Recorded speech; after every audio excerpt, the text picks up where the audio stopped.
चलिए देखिए, कल हमने ये सर्कल्स में कॉर्ड से रिलेटेड, पैरेलल कॉर्ड से रिलेटेड कुछ क्वेश्चंस किए थे। इसी के जैसे और कुछ क्वेश्चंस आज प्रैक्टिस करा रही हूं। ठीक है, सबसे पहले लिखो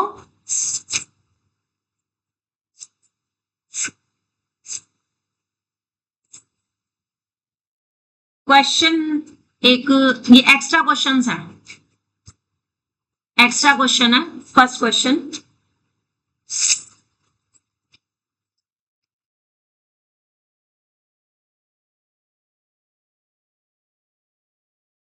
ए B and C D are two parallel chords.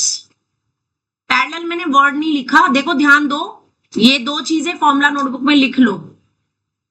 अगर कहीं पर भी पैरेलल वर्ड होगा तो उसका सिंबल ये होता है 11 वाला, और अगर कहीं पर भी परपेंडिकुलर वर्ड होगा तो इसका मतलब होता है उल्टा टी। तो ये परपेंडिकुलर का सिंबल है और ये ऊपर वाला पैरेलल का। सो क्वेश्चन है कि if A B and C D are two parallel chords of a circle such that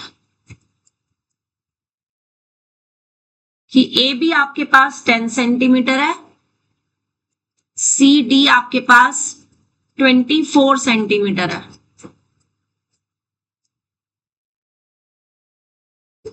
If chords are opposite to the center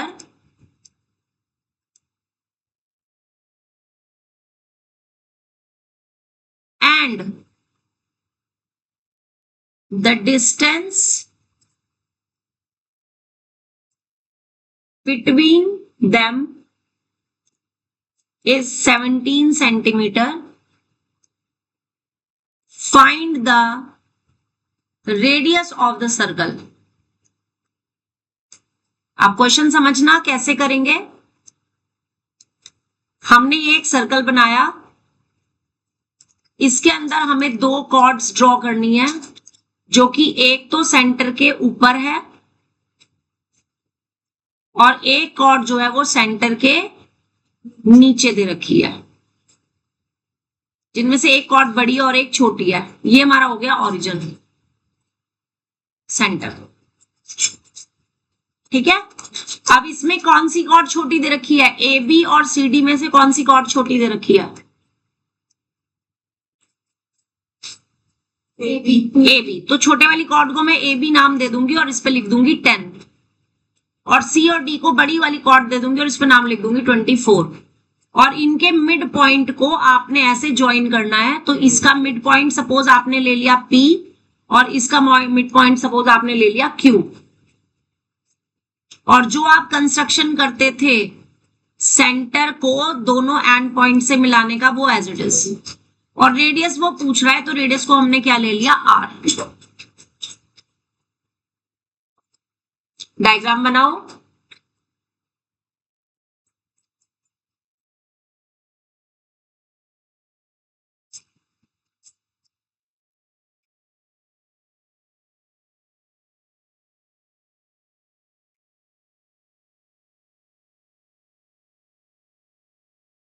लिया। सबसे पहले हम इसमें लिखेंगे late P be the midpoint of AB and Q be the midpoint of CD। तो उस case में जो AP और BP है that will be equal to half of AB हो जाएंगे, यानी कि 5 सेंटीमीटर। और जो CQ और DQ है that will be half of CD हो जाएंगे, that is equal to 12 centimetre हो जाएंगे या नहीं।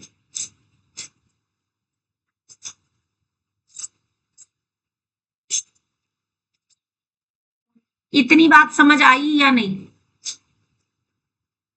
यानी ये हो जाएगा 12 और ये हो जाएगा 5।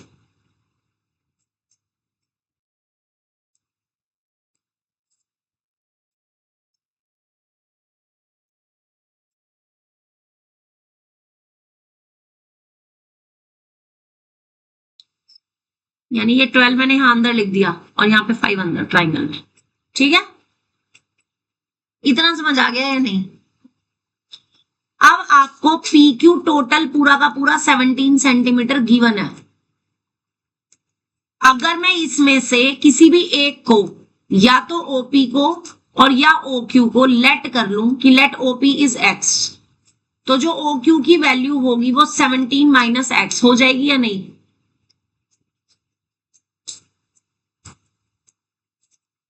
हो जाएगी या नहीं? हो जाएगी। आपको ना ये टोटल पूरा का पूरा 17 दिया है ना? दे रखा है क्वेश्चन में। हमने क्या किया, इस नीचे वाले को x मान लिया, तो ऊपर वाला कितना बचेगा? 17 माइनस एक्स। इतना बताओ समझ आ गया कि नहीं? अब आगे वही काम करना है जो अभी तक करते आए हैं, बाय पाइथागोरस थ्योरम इन दोनों ट्राइंगल में। पहले ट्राइंगल ले रहे हैं हम बीओपी। तुम दोनों अगर यहां बैठ जाते ज्यादा दिक्कत थी, यहां से सीधा दिखना था। ठीक दिख रहा? तो इन ट्राइंगल बीओपी में, हाँ जी शुभश्री, बीओपी ट्राइंगल में हाइपोटेन्यूज क्या है, बेस क्या है, परपेंडिकुलर क्या है?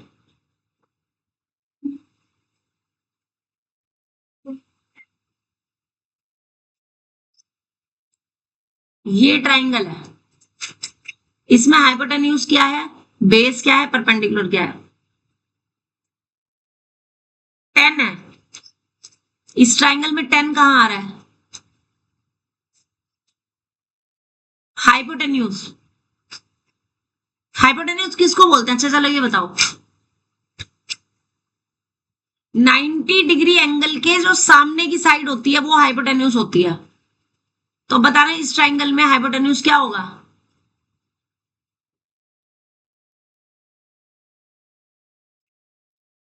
प्रबलीन तुम बताओ। यस, हाइपोटेन्यूज जो होगा वो ओ बी होगा। बेस क्या होगा? P B. और परपेंडिकुलर क्या होगा? ओपी। समझ आ गया? तो यानी आपके पास आ जाएगा r square is equal to 5 का स्क्वायर प्लस एक्स स्क्वायर। उसको फर्स्ट इक्वेशन डाल दी। अब हमें लगानी है सेम पाइथागोरस थ्योरम दूसरे ट्राइंगल में, ओ क्यू डी में। अब ओ क्यू डी में हाइपोटेन्यूज क्या है? सानवी, ओ क्यू डी ये वाला ट्राइंगल है, इस ट्राइंगल में हाइपोटेन्यूज क्या है?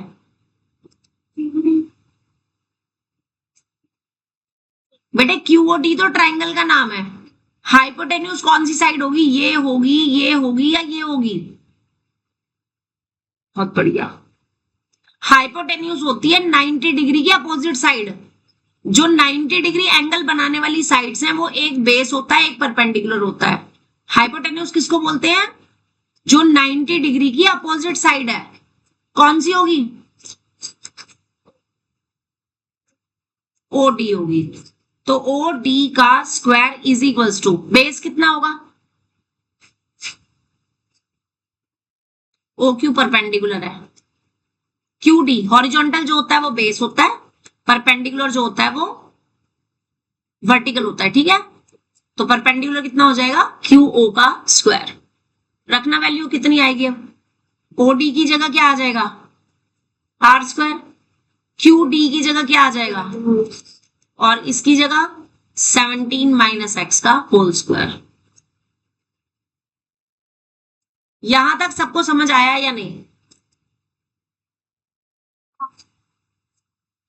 आ गया? लिख लो पहले यहां तक।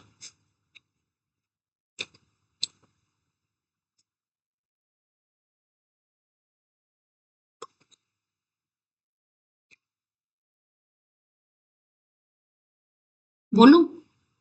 अब आप देखो इन दोनों इक्वेशन से दोनों की लेफ्ट हैंड साइड सेम है?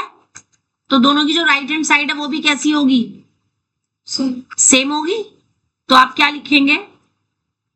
फ्रॉम इक्वेशन 1 एंड 2 से दोनों की राइट हैंड साइड को इक्वेट कर देंगे।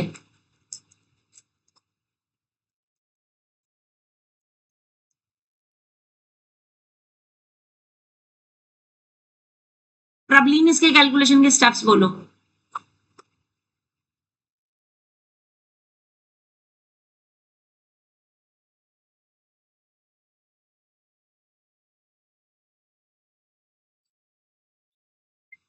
कहीं नहीं जाएगा, इसका स्क्वायर ओपन करना है।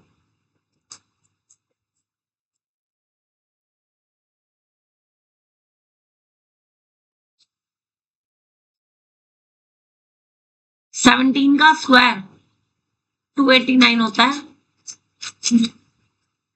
पता था मुझे।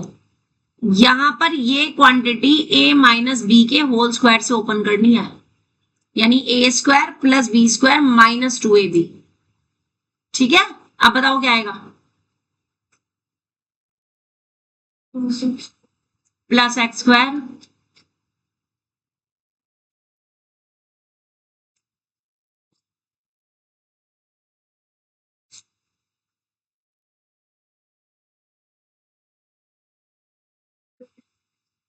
माइनस 2 इंटू 17 इंटू एक्स करेंगे तो क्या आएगा 34x। 17 टू 34 होते हैं। इतना समझ आ गया कि नहीं। अब देखो दोनों तरफ से एक्स स्क्वायर वाली टर्म कैंसिल हो रही है, हो रही है। अब शिफ्टिंग करेंगे, और किस हिसाब से शिफ्टिंग करेंगे कि ये जो एक्स वाली टर्म है ये पॉजिटिव बननी चाहिए। पहले 289 और 134 को प्लस। हाँ कर लो बिल्कुल।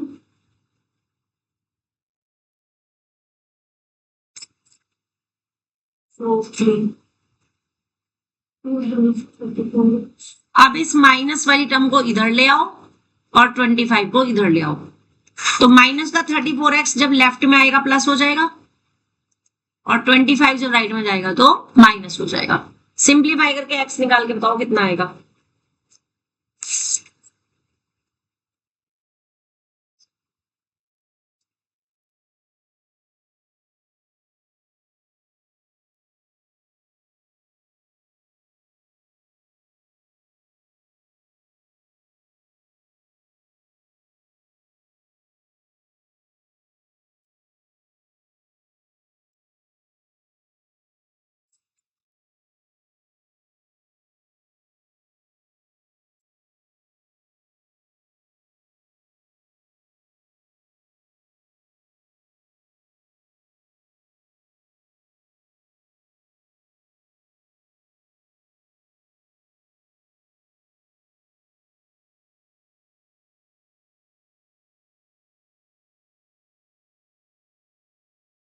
नहीं होते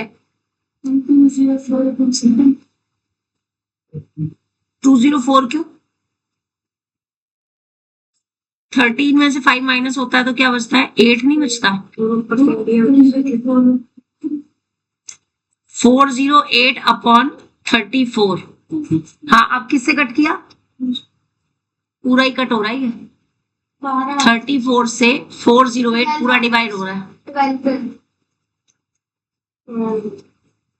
14 आ रहा है नहीं 12 आ रहा है। 2 सा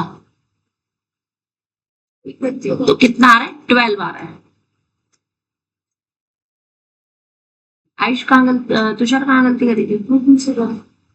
2 से कट करने के बाद भी डिवाइड हो जाएगा, 2 से एक और बार कट जाएगा, मतलब 24 अपॉन 2 आ रहा था ना तुम्हारा। 17 तो आई नहीं, हाँ 7 है नहीं, नीचे 17 आ रहा, ऊपर 204 आ रहा होगा ना। हाँ तो 17 से डिवाइड हो जाएगा पूरा, एक ही बात है। तो ये पूरा का पूरा x कितना आ गया 12।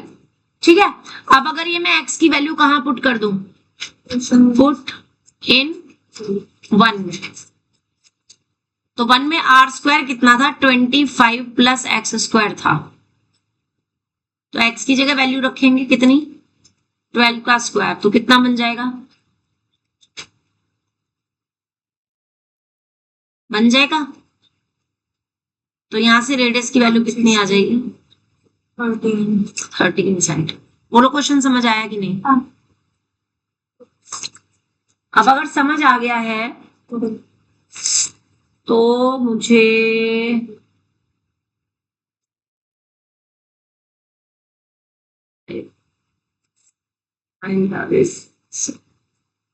इसी से जस्ट अगला 5th वाला क्वेश्चन करके दिखाओ।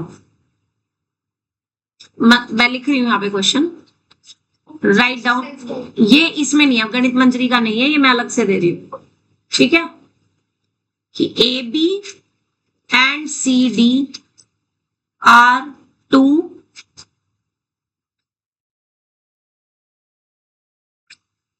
parallel chords in a circle which lie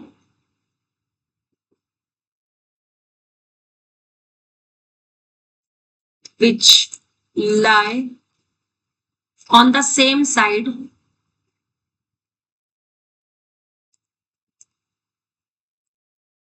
of the center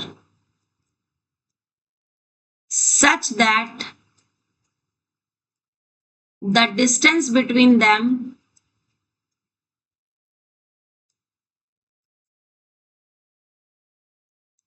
is 3 centimeter.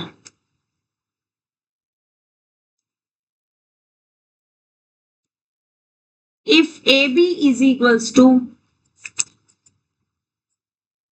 6 centimeter, BC is equals to 12 centimeter, find the radius of the circle. करके दिखाओ।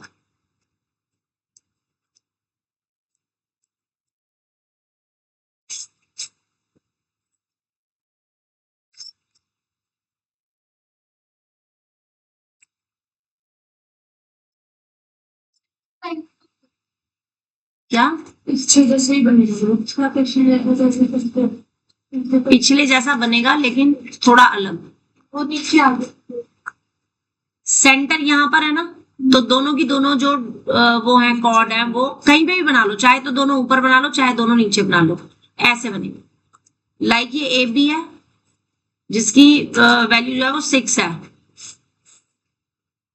और ये सी डी है जिसकी वैल्यू 12 है।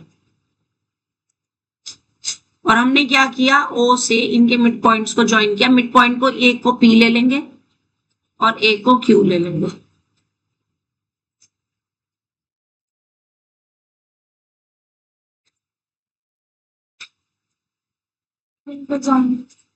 और इनको ज्वाइन भी करेंगे।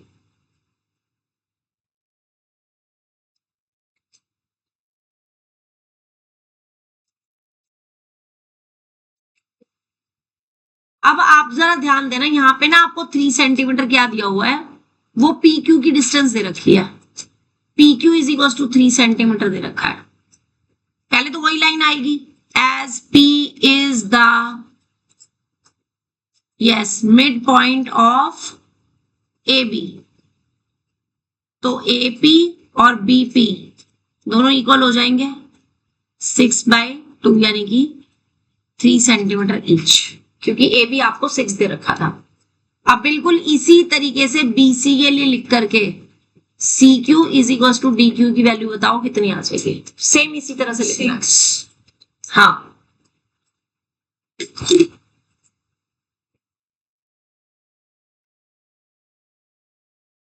लाइन लिखनी है। क्या लाइन लिखेंगे तुषार? जैसे मैंने पी के लिए लिखी ऐसी यहाँ पे क्या लाइन लिखेंगे? एज हाँ, therefore CQ is equals to DQ is equals to 6 आ जाएगा। 6 कैसे आया? क्योंकि वैल्यू कितनी थी? 12 थी, तो ये 6 आ जाएगी। और PQ आपको कितना दे रखा है? 3। अब रेडियस को क्या लेट कर लेंगे? Let radius is equals to R, तो ये भी R हो गया, ये भी R हो गया, है ना। यानी कि जितना OD है वो भी R होगा, जितना OB है वो भी R होगा। और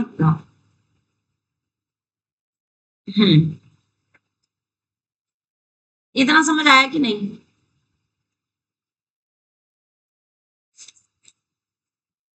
और ये P से Q तक की डिस्टेंस 3 दे रखी है आपको, यहां से यहां तक।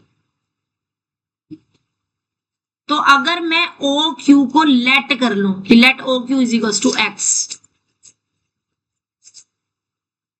तो मेरे पास ओपी की वैल्यू x+3 आ जाएगी या नहीं? बताओ यहां तक क्लियर है कि नहीं? मैंने ना ये यहां समझ लो पहले, 2 मिनट के लिए अपना पेन छोड़ो, समझ लो पहले। आपको ये पी क्यू दे रखा है, कितना 3 दे रखा है। अगर मैं ये इतने प्रोपोर्शन को x लेट कर लूं तो ये टोटल कितना बन जाएगा? x+3 बन जाएगा कि नहीं? इतना समझ आ गया? प्लस प्लस इसलिए बेटे क्योंकि तू मुझे अब की बार सिर्फ इतना दिया है, पी और क्यू के बीच की डिस्टेंस, सेंटर से डिस्टेंस नहीं दी। जो वो वाला माइनस का, माइनस नहीं करेंगे, प्लस करेंगे। नहीं वहां पे तो प्लस ही होगा। हाँ ठीक है, अब बिल्कुल वही करना है जो अभी तक किया था। एक बार लेंगे पाइथागोरस थ्योरम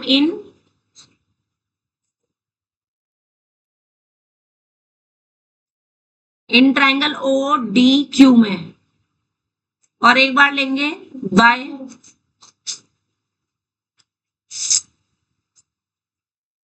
ओपीवी में। अप्लाई करो खुद से, खुद से अप्लाई करके बताओ क्या इक्वेशन बनेगी।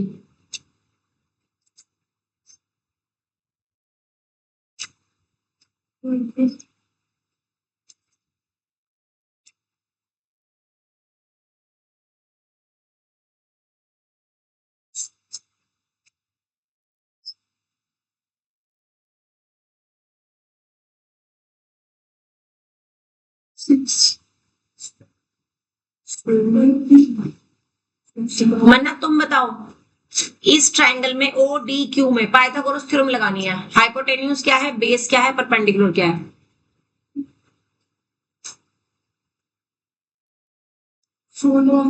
इस डायग्राम को मैं जरा कॉपी कर रही हूँ ताकि मैं नीचे से लिख सकूं। यहाँ बना लिया हमने इस डायग्राम को।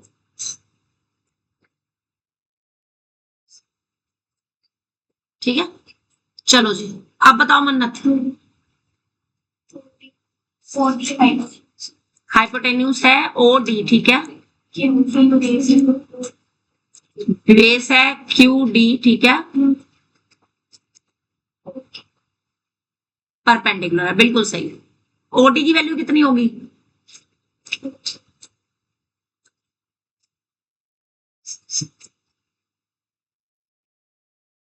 ओडी की वैल्यू कितनी लेट करी थी आपने? डायग्राम में दिख रही है ओडी, ओडी कितनी है? आर है, तो ये r² हो गया। क्यू डी कितना है?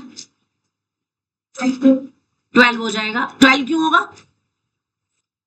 सी डी था 12, क्यू डी आपने अभी निकाला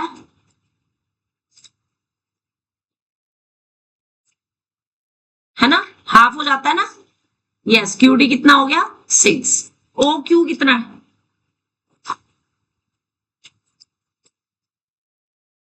ओ क्यू, ओ से क्यू तक, ओ से क्यू तक की डिस्टेंस क्या लेट कर रखी है?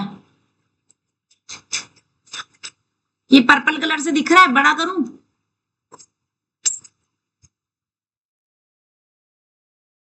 ये देखो दिख रहा है डायग्राम में, ओ क्यू कितना है? ओ क्यू एक्स है, दिख रहा है ना सबको, कोई दिक्कत तो नहीं है, समझ आ रहा है? हो जाता है कई बार ना, बोर्ड पे नहीं दिखता, अपने रजिस्टर में भी नहीं दिखता। चलो बताओ, ओ क्यू को क्या लिखेंगे? एक्स, और इसको फर्स्ट इक्वेशन डाल देंगे। इसको सॉल्व करने के बाद 36 और प्लस x², ये फर्स्ट इक्वेशन डाल देंगे। ठीक है मंथन, now your turn. Pythagoras theorem लगानी है ओपीबी ट्रायंगल में, हाइपोटेन्यूज से। हाँ, बी ओ का स्क्वायर, ओ पी का स्क्वायर, ओ पी का स्क्वायर, क्यू बी का स्क्वायर, पी बी का स्क्वायर। हाँ वैल्यू बताओ, बोलो। r² और 3x 3 प्लस एक्स, 3 का स्क्वायर, 3 का स्क्वायर। इसको डाल देंगे सेकंड इक्वेशन। अब क्या करेंगे दोनों इक्वेशन से? अब दोनों इक्वेशन से क्या करेंगे, दोनों से लेफ्ट हैंड साइड इक्वल है तो राइट हैंड साइड भी क्या कर देंगे,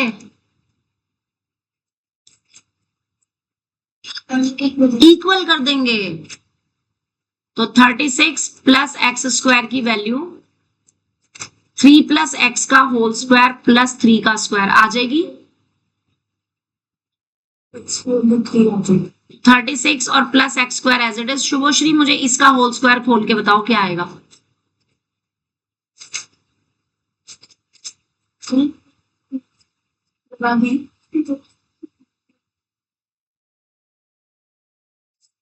थोड़ा लाउडली बोलोगे। I am 3x square.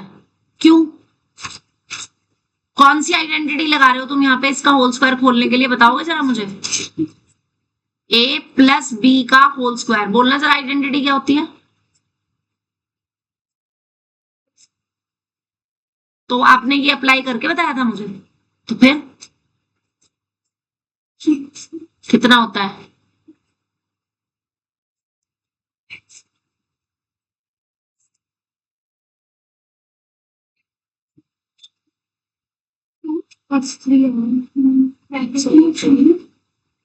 क्या आएगा उसको मल्टीप्लाई करके, 3x आएगा, 6x आएगा। और ये 3 का स्क्वायर 9,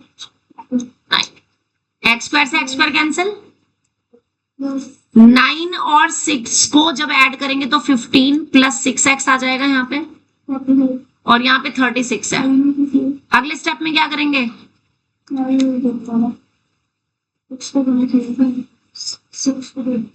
6x को क्यों, 6x तो ऑलरेडी प्लस में है, इसे क्यों शिफ्ट करूं, 15 को इधर शिफ्ट करेंगे। यस, देखो जब भी शिफ्टिंग करो तो ये ध्यान रखा करो जो अननोन वेरिएबल है जिसकी आप वैल्यू निकाल रहे हो वो प्लस में होना चाहिए। अगर वो माइनस में है तो उसको शिफ्ट करेंगे, अगर वो पहले से पहले प्लस में है तो हम उसको शिफ्ट नहीं करेंगे। 6 डिवाइड में जाएगा, उसके बाद 9 और 6 को प्लस करके, तो 9 और 9 को कौन सा 9 आ गया, 2 9 वो तो 6x। अच्छा 9 और 9 को 18 आना है, ये 9 और 6 मैंने गलती से बोल दिया, 18 आना है। तो अभी ने माइनस करके 18 आएगा और अब 6 चला जाएगा अपॉन में, तो x की वैल्यू कितनी आ जाएगी, रूट में आएगी 3। तो रेडियस की वैल्यू अब इसको पुट करेंगे हम फर्स्ट इक्वेशन में, रूट में देखते हैं। तो r square is equal to 36 plus x 3 का square, 36 plus 9 yes 36 plus 9 is 45। तो r की वैल्यू रूट 45 आ जाएगी। रूट 45 को क्या लिख सकते हो, रूट 45 को क्या लिख सकते हो, फैक्टर्स बनाओ उसके, 3 से 15, 3 से 5, पेयर बन गया। तो जिसका पेयर बना वो तो बाहर, जिसका पेयर नहीं बना वो अंदर। क्वेश्चन बताओ समझ आया कि नहीं, अरे पहले क्वेश्चन बताओ समझ आया कि नहीं, बोलेंगे ही नहीं, कुछ तो बोल दो, कह रहा कुछ तो बोल दो भाई। आ गया समझ, आ गया समझ, आ गया, बस इतना बोले, अच्छे से नहीं आया ना, अच्छे से आया, अच्छे से समझ आ गया। अच्छा इसके बाद आ जाओ अपनी गणित मंजरी के क्वेश्चंस में। ये जो हमने किया था यहां तक, अब मैंने तुम्हें ना, सुन लो मेरी बात, जितने भी ये क्वेश्चंस कराए हैं सर्कल्स के, अभी तो नहीं, आपके यूटी के बाद जब भी सर्कल्स का टेस्ट होगा तो मैं ये सारे क्वेश्चन दूंगी, क्योंकि अभी तो आपका पिछला टेस्ट है अलजेब्रिक आइडेंटिटीज का है, समझ रहे हो। उसके बाद आपका 27 तारीख को मैंने आपको बोला है आपका फुल सिलेबस का टेस्ट है, क्योंकि यूटी है, 2 तारीख को है ना यूटी। कल सुबह का टाइम 1 को है, कल तो सुबह का है ही नहीं टाइम, कल तो सुबह का किसी का भी नहीं है टाइम, कल हम है नहीं यहाँ पे, छुट्टी नहीं सुबह की छुट्टी है, सिर्फ सुबह वाले बैच का टाइम मैंने शाम को शिफ्ट किया था। चलिए जी नेक्स्ट आ जाओ आप। परसों अभी मैंने लास्ट आपको 5.3 एक्सरसाइज का थर्ड क्वेश्चन कराया था, am I right? Yes ma'am. हाँ जी। Yes ma'am. नेक्स्ट आ जाओ theorem number 5। Right down theorem 5, the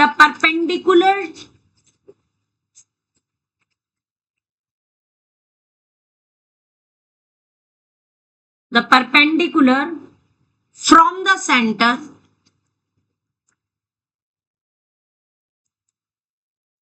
to the chord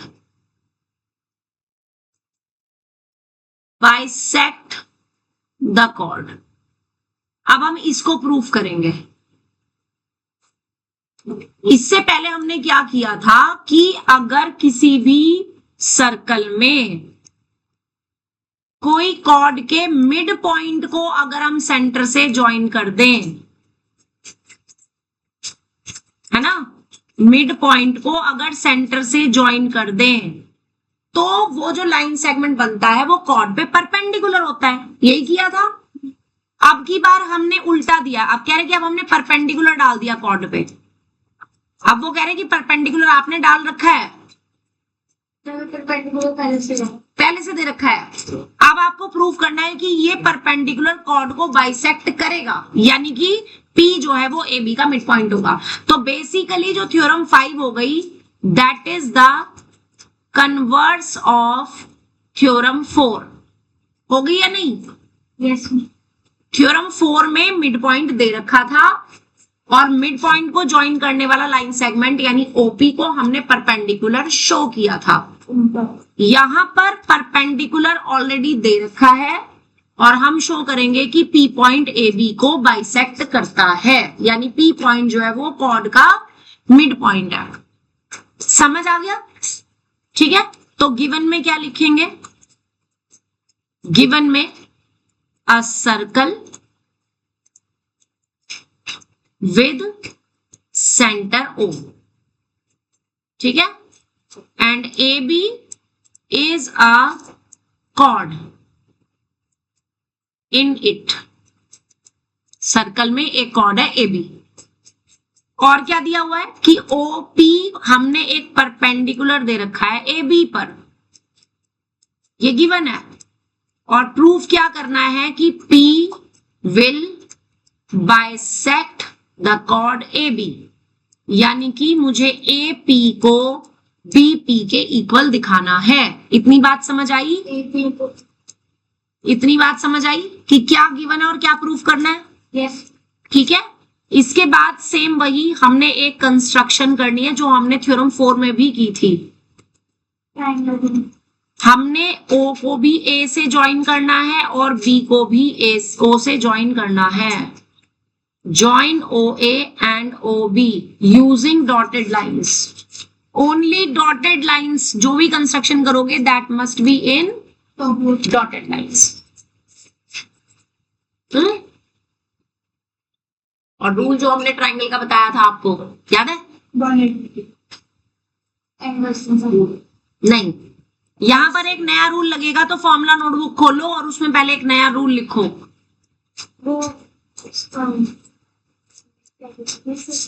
बता रही हूँ तुम्हें, आज मैं बता रही हूँ, जिस टाइम पे जो जिसकी जरूरत पड़ेगी वही बताऊंगी। यहाँ पर आपके पास जो ट्राइंगल बन रहा है वो राइट एंगल ट्राइंगल बन रहा है ना? यस। यहाँ पे आज मैं तुम्हें रूल बता रही हूँ, RHS rule. RHS rule, RHS का मतलब होता है राइट एंगल, H मतलब हाइपोटेन्यूज और S मतलब साइड। कौन सा रूल बता रही हूं मैं?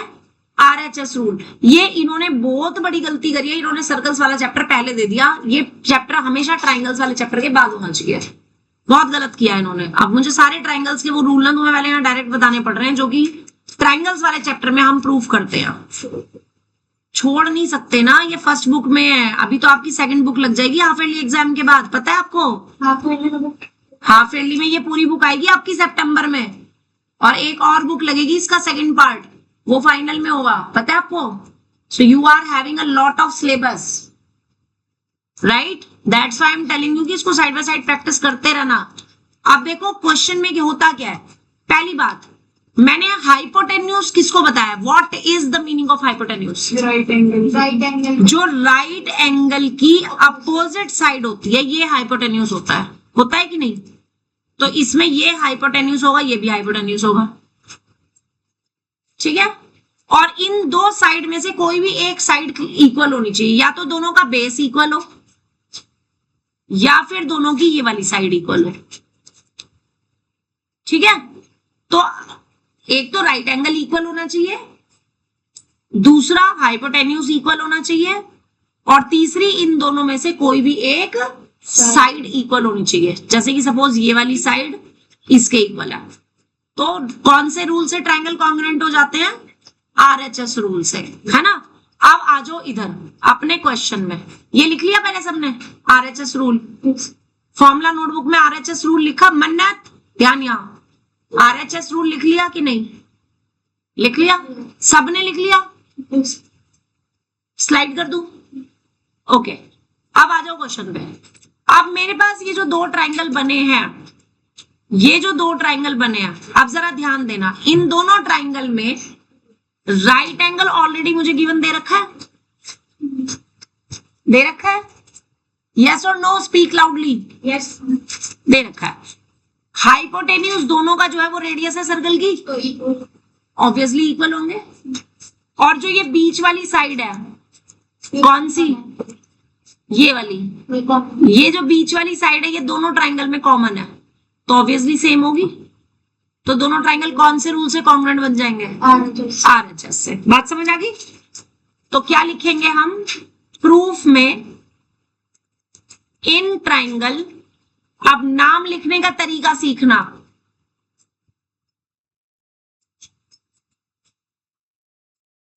सबका ध्यान स्क्रीन पे। यस अगर मैं इधर वाले ट्रायंगल को ओ ए पी लिख रही हूं, तो इस ट्रायंगल को क्या लिखूंगी? O B P. समझ आ गया? तो इन triangle O A P and triangle O B P में रूल कौन सा लगाना है मैंने? आरएचएस। यहां लिख दिया आरएचएस, ताकि मैं इसी ऑर्डर में अपने एलिमेंट्स लिख सकूं, ठीक है। अब कुछ बच्चों को ना एंगल का नाम लिखने में प्रॉब्लम होती है, तो आपने क्या किया, इनको एंगल को ना नंबर डाल दिया। तो अब मेरे को नाम लिखने में तो दिक्कत नहीं आएगी ना। तो ट्राइंगल ओ ए पी में राइट एंगल कौन सा है? एंगल 1 है कि एंगल 2 है? एंगल 1 है। और ओ बी पी में कौन सा एंगल है? एंगल 2। और दोनों के दोनों कैसे हैं? ये 90 डिग्री। रीजन क्या है? क्योंकि ओपी जो है वो ए बी के परपेंडिकुलर दे रखा है, इस वजह से ये एंगल दोनों कैसे होंगे? 90 डिग्री। इतनी बात समझ आई कि नहीं? सबको अच्छे से आ गई समझ? गुंजन, सानवी, शुभश्री, मन्नत, प्रबलीन, गुरजोत, आयुष, सॉरी तुषार, आयुष और मंथन। ओके, आरव तुम्हें अब ये बोलेगा नहीं, ठीक है।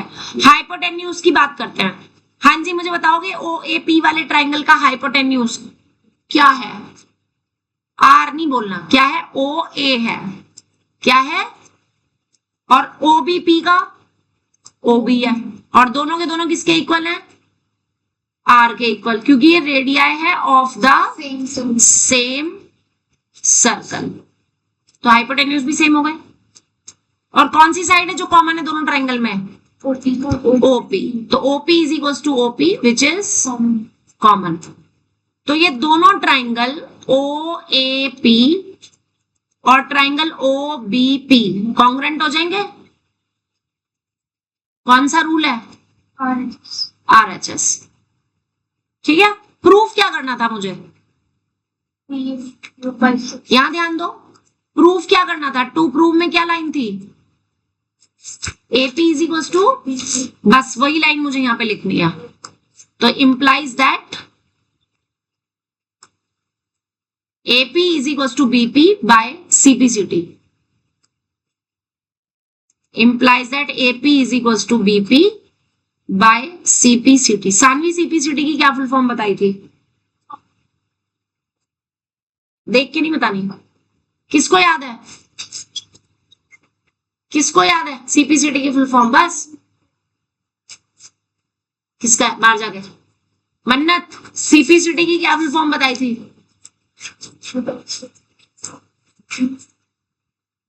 Gunjan, Ayush, corresponding parts of congruent. लिखो सब लोग। सीपीसीटी की full form corresponding parts of congruent triangles. बोलो जी, समझ आया कि नहीं? समझ आया कि नहीं? अच्छे से समझ आया कि नहीं? Yes. Hands proved. ठीक है, हम 10 मिनट अलजेब्रा रिवाइज। हाँ अब 10 मिनट अलजेब्रा रिवाइज करते हैं, चलो ठीक है। बस हो गया ये कंप्लीट, इसको कंप्लीट करके चले जाना। इसके बाद में अलजेब्रा के क्वेश्चंस जो है ना अलजेब्रिक आइडेंटिटीज के, वो रिवाइज करा रही हूँ, आप प्रैक्टिस कर लेना। ठीक है, तो आज की रिकॉर्डिंग आपको सिर्फ इतनी ही मिलेगी, क्योंकि मैं आप जो प्रैक्टिस कराऊंगी उसकी रिकॉर्डिंग नहीं मिलेगी। इसको सबने लिख लिया और समझ आया कि नहीं?